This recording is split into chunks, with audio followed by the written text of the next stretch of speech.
Marcus never imagined that he would encounter the biggest opportunity of his life before he even turned 30. Growing up as an African American in a neighborhood full of challenges, he watched many of his friends drop out of school due to poverty and despair.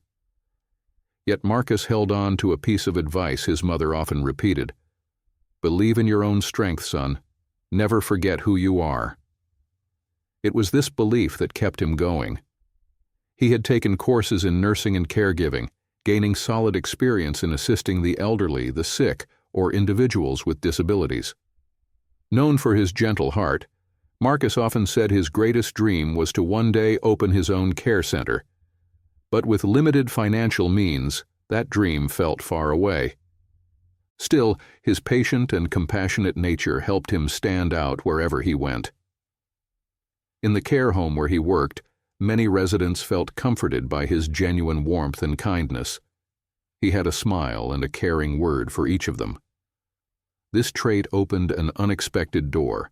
Someone mentioned that a wealthy woman, left paralyzed from the waist down after a tragic accident, was looking for a full-time live-in caregiver at her luxurious mansion in the city center.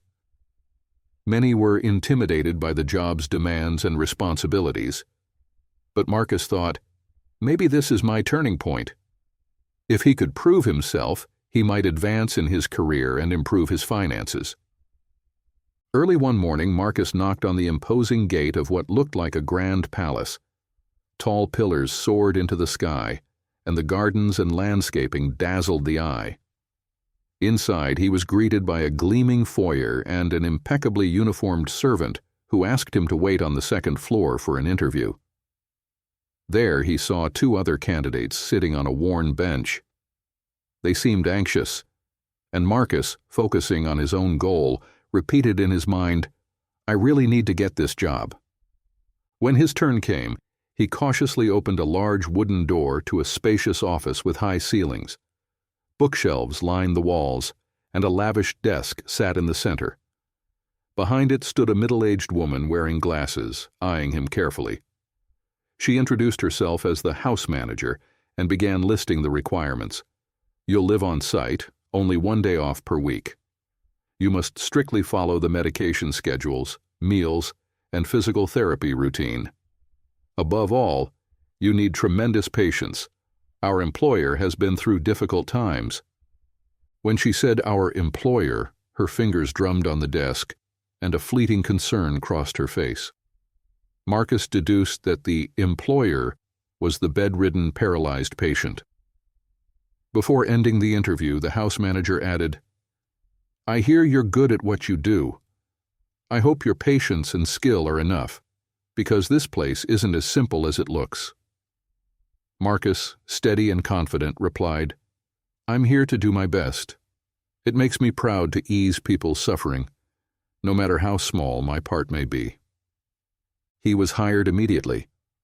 Other candidates had declined after hearing about the strict conditions and the patient's rumored moodiness. Marcus wasted no time.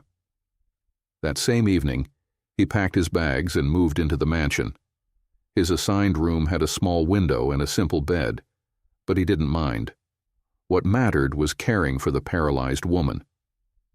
Their first meeting was more unusual than expected.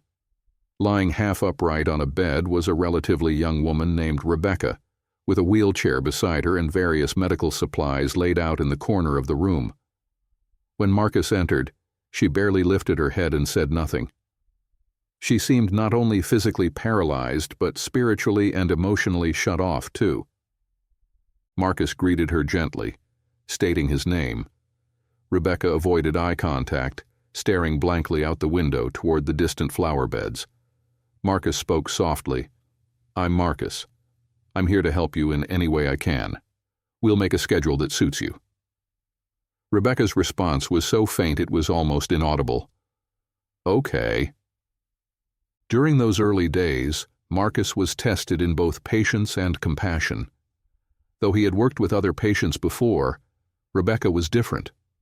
She was young, and the emotional trauma from her accident seemed to overshadow her every moment.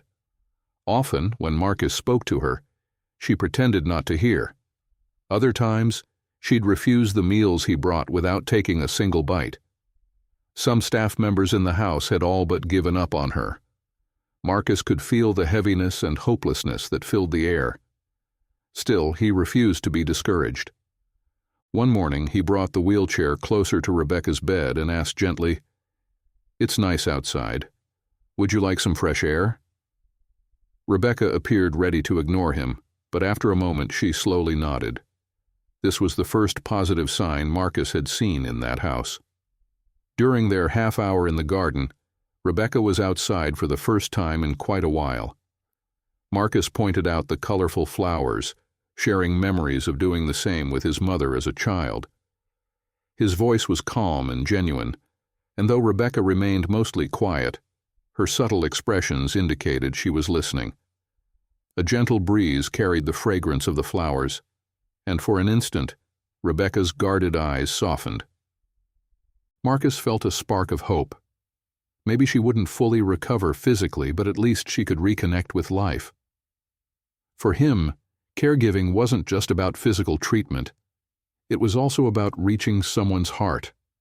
Unconditional kindness, patience, and empathy might open a door even in the darkest tunnel. What Marcus didn't know was that Rebecca carried a huge secret deep within, one that would come to light during the years he'd spent caring for her, eventually culminating in a note that would change everything about his life. But on that day, for Marcus, it was simply a new beginning.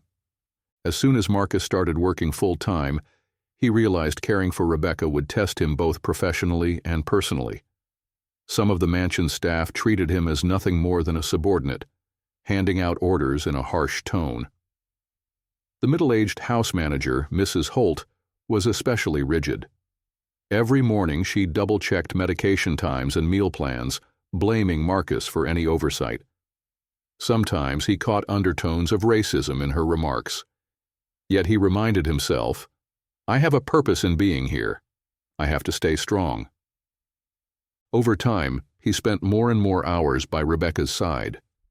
Her initial icy silence began to thaw. She was still reserved, but not entirely unresponsive anymore. During medication times, she accepted Marcus's help and occasionally said, "Thank you." These small gestures uplifted him immensely. As a trained caregiver, he also helped Rebecca with gentle physical therapy, the few exercises her doctor recommended. While massaging her legs, he'd optimistically point out that the body's capacity to heal itself is often surprising. "One day, maybe," he would start to say, but Rebecca's look would stop him cold, as if telling him not to offer false hope. Still, Marcus could sense the deep wounds festering beneath Rebecca's fragile exterior. One afternoon, in the garden's mild breeze, Marcus tried to start a light conversation. "Last night I dreamt of my mother," he said. "She kept telling me to stay patient. She used to say that all the time when I was a kid." Rebecca turned to him, her expression faintly curious. Marcus's dark skin glistened with a sheen of sweat under the midday sun, but his smile was bright. "Do you miss your mom?" she asked with sudden interest. It was an unexpected question and revealed a trace of genuine warmth. "Yes," Marcus answered quietly. "She passed away a long time ago, but I still feel like she's with me." Rebecca fixed her gaze on the distance. "You never get used to losing the ones you love," she whispered, her voice filled with sadness. From that day forward, Rebecca shared tiny fragments of her past. Despite remaining guarded, she'd divulge small details.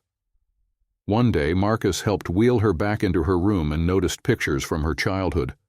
Happy snapshots with friends, her bright hair, and a beaming smile. "You look so happy," Marcus remarked sincerely. Rebecca's lips trembled. "I was once," she whispered, "but those days are gone." Marcus realized her paralysis was more than physical. It had shattered her emotionally, too. Nonetheless, Marcus's gentle demeanor gradually strengthened their bond. Rebecca began smiling a bit more when he was around. Sometimes they watched movies in her room or listened to music and took turns choosing songs. The staff initially disapproved of this closeness, but Marcus never neglected his responsibilities. He always delivered her medication on schedule and coordinated her special diet with the kitchen staff. Their progress was not without setbacks. One morning, Rebecca had a meltdown in her room. She had barely slept all night because of intense neck and back pain, and when Marcus entered, he found a spilled tray and scattered pills. Rebecca was weeping in frustration. "I'm sick of living like this. No one understands me." Marcus knelt down to pick up the pills, speaking softly. "I hear you, Rebecca. I may not feel your exact pain, but I choose to stand by you, and I'm here whenever you want to talk." In her anguish, she tried to shove him away, but she was too weak to maintain her balance and nearly slipped off the bed. Marcus caught her, gently placing her back. This small moment of physical contact left both of them feeling an odd closeness. Rebecca closed her eyes, sobbing into the pillow. Later that same day, an unexpected visitor arrived at the mansion, a man who pulled up in a sleek car, only a few years older than Rebecca. The staff seemed anxious. "It's Mr. Stephen. Let's notify her," they whispered. At that moment, Marcus was guiding Rebecca around the garden in her wheelchair when Stephen approached. He wore a sorrowful look. "Rebecca," he said, his voice trembling slightly. She turned away, offering no response. Turning to Marcus, Stephen asked harshly, "Who are you?" Marcus answered calmly, "I'm Marcus, her caregiver." Stephen's eyes flickered with some combination of jealousy or anger. "I'm Stephen. I was engaged to Rebecca." That revelation shocked Marcus. Rebecca had never mentioned anything about a fiancé. Stephen bent down and tried to hold Rebecca's hand, but she quietly pulled away. Their strained energy suggested there was deep hurt between them. Stephen spent the next several minutes apologizing, claiming he was broken too after the accident, and now wanted to make things right. "I still love you, and I want us to start over," he pleaded. Rebecca, tears threatening to overflow, simply replied, "It's too late." Marcus stood by, aware that she might need his support. Eventually, Stephen gave up. "I'll see you again," he said before leaving. Afterward, Rebecca shut herself in her room. Marcus brought her dinner that evening, noticing her red, puffy eyes. "I'm not hungry," she said coldly. Marcus couldn't stop thinking about the despair triggered by Stephen's visit. "I'm here if you ever want to talk," he said gently, leaving the tray beside her. That night she didn't touch her meal. But at dawn, as Marcus brought in her medications, she hesitantly began, "About that accident." Her voice quivered and she stopped. Marcus softly replied, "I won't push you. Share whenever you're ready." Despite Stephen's brief reappearance, Marcus and Rebecca continued to develop a fragile trust. Marcus remained her calm anchor, ignoring the occasional mocking or prejudice from certain staff members. Sometimes he told Rebecca stories about his own background, his childhood singing in a church choir, or how his mother taught him old spirituals. Rebecca took slow steps in opening up about her own life. She confessed losing her mother to an illness in childhood, then being all but abandoned by a father who remarried and moved on. Her fiancé, Stephen, was the first person she had ever felt safe with, until a terrible car crash robbed her of her mobility and sense of self. Stephen had left after her accident, only to reappear well after her life had fallen apart. As she recounted these events, Rebecca cried, and Marcus found himself in the role of both caregiver and witness to her pain. His unconditional empathy started to bring her small hints of progress. She began venturing out of her room, spending more time in the mansion's other areas, and trying light physical exercises each day. Marcus would gently remind her, "Your body still belongs to you, Rebecca. Muscles have memory, even if it's been dormant for a while. You just need time." Not everyone in the mansion was pleased. Mrs. Holt, who ran the household with an iron fist, saw her authority threatened because Rebecca now consulted Marcus about everything: landscaping, meal planning, and more. Holt once caught Marcus making a list of gardening supplies and snapped, "That's not your job." Marcus kept his composure. "It's what Rebecca wants. I'm just helping." Mrs. Holt left with angry, hurried steps, glaring at him. Throughout it all, Rebecca leaned more and more on Marcus. They chatted at length in the evenings. Rebecca sometimes spoke about the accident, sometimes about the future she once dreamed of. Marcus told her about his own upbringing in a tough neighborhood, where his mother raised 2 children alone while his father was in prison. Sharing these personal stories brought them closer. Eventually, Rebecca made an unexpected request. "Marcus, this place feels suffocating. I have a doctor's appointment next week, and afterward I want you to take me into the city. Let's sit in a cafe like normal people." Marcus was startled but also excited. "Sure," he replied. "But how will we explain this to Mrs. Holt?" Rebecca's face hardened with determination. "I'm not going to ask her." Marcus realized this carefree outing would likely spark conflict with the strict household manager, but he decided Rebecca's happiness comes first. Little did he know that this small excursion would alter the course of events in unimaginable ways. Rebecca planned to give Marcus a tiny envelope during their trip, and inside, a single sentence would shake the foundations of everything he believed, because the secret she had held close to her heart for so long was about to burst into the open. The morning of their escape arrived, and Rebecca could barely contain her excitement. She and Marcus went to the doctor's appointment first, where Marcus handled her wheelchair and paperwork as usual. The doctor said her condition was stable, and even a small improvement could be considered hopeful. Rebecca's eyes lit up, and Marcus, always by her side, listened intently. As they left, Rebecca whispered firmly, "Now let's go to the city." Marcus nodded, smiling gently. They didn't inform Mrs. Holt back at the mansion. It was against the rules, but Rebecca insisted, and Marcus followed her lead. He took her to a small cafe, navigating crowded sidewalks where some pedestrians rudely stared or pointed, while others politely stepped aside. Rebecca soaked in the bustle of ordinary life. Seated at a cozy corner table, they breathed in the aroma of fresh coffee. People's laughter and conversation floated around them, and Rebecca realized how long she had been cut off from the outside world. As the cafe filled up, Marcus moved her wheelchair slightly so she could stay in the shade. At that moment, Rebecca reached into her purse, pulling out a small, elegant envelope. She held it between her fingers and extended it to Marcus. "This is a note I wrote for you," she said softly.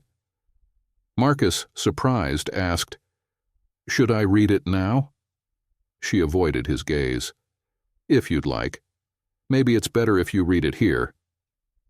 Marcus hesitated for a moment, then carefully opened the envelope. Inside was a neatly folded letter. In the first lines, Rebecca expressed gratitude. "Marcus, from the day you arrived, you have been more than a caregiver. You've been my friend, confidant, and the person who helped me reconnect with life." Marcus felt tears welling up. He read on. "It may surprise you to see this, but I've thought a lot about it lately. Helping someone who has given me so much care and empathy makes me feel human again. My father left me a substantial inheritance, and I recently made arrangements in my own name. I'm giving you a large share of it. Please accept it. It's important to me. You showed me that compassion still exists in this world." Marcus's eyes brimmed with tears. In a life spent facing all kinds of hardship, poverty, racism, and an endless grind, he had never expected such a gift. Rebecca's words, "You helped me feel human again," hit him harder than anything else. The letter ended with, "This is not charity. It's my way of thanking you. Please don't refuse." He finished reading, hands trembling. Lifting his gaze, he saw Rebecca watching him anxiously. "Rebecca," he began, voice shaking. I can't believe—" He couldn't get the words out. Rebecca interrupted. "If you think you don't deserve it, you're wrong. I might never walk again, but my spirit is upright because of you. No amount of money can repay that." Tears trickled down Marcus's cheeks. In that busy cafe, it felt like time stood still, as though the entire place fell silent, witnessing a profound moment. Marcus's voice was barely a whisper. "Thank you for everything. I thought I was helping you, but you taught me how resilient a person's soul can be." After a few more seconds of silence, Rebecca gave a subtle smile and asked, "How are we getting home?" Marcus laughed. "I guess we should call a cab."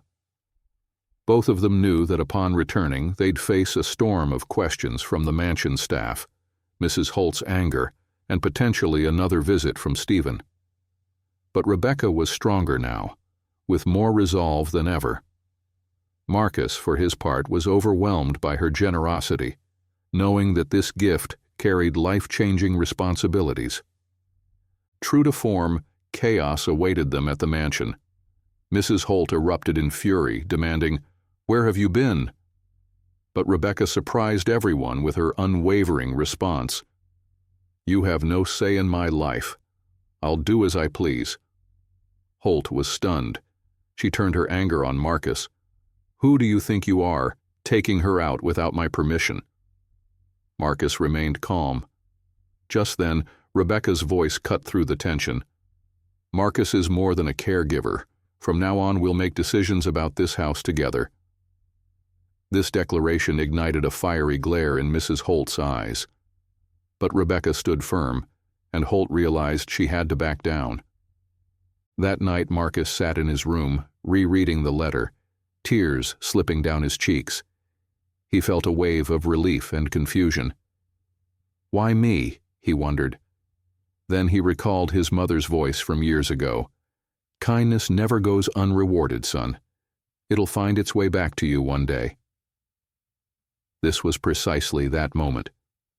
The next morning, Rebecca visited him in his room, rolling her wheelchair to the foot of his bed. "I want to talk more about the inheritance," she said. "My father made a lot of mistakes, but he did leave a large fortune. I want to make sure it's used for something meaningful. You mentioned you had a dream of opening your own care center. I want to help you achieve that." Marcus felt his heart swell again. That center, he mused softly, would be a welcoming place for anyone who needs help, no matter who they are. Rebecca nodded. "I believe it, and I'm here to support you however I can." They talked for hours, discussing official paperwork and the complexities of the legal process. Rebecca found a renewed sense of purpose. She couldn't bring back the loved ones she had lost or regain her former mobility, but she could help others find hope.